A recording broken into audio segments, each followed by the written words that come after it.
मौलाना एक इंतहाई मुनाफिक, इंतहाई हमारी तारीख का गलीज किरदार है।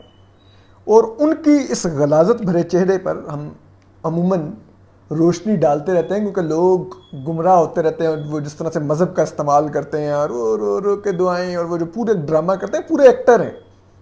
जो वो बाज़ार हुसन है लंबे का, वहाँ पर मौलाना सिर्फ जो चंद एक इंतहाई खूबसूरत तवाइफे हैं उनको खर्च देते हैं, महाना खर्च देते हैं। दूसरी जो बेचारी मेरी जैसी आम शक्लो सूरत की मालिका, उनको मौलाना कोई खर्च नहीं देते। और जो इंतहाई खूबसूरत जिनको मौलाना तारिक जमील खर्च देते हैं, जिनका खर्चा मौलाना तारिक जमील ने उठा रखा है, वो तमाम की तमाम मौलाना तारिक जमील की दस्तरस्त में, मौलाना तारिक जमील की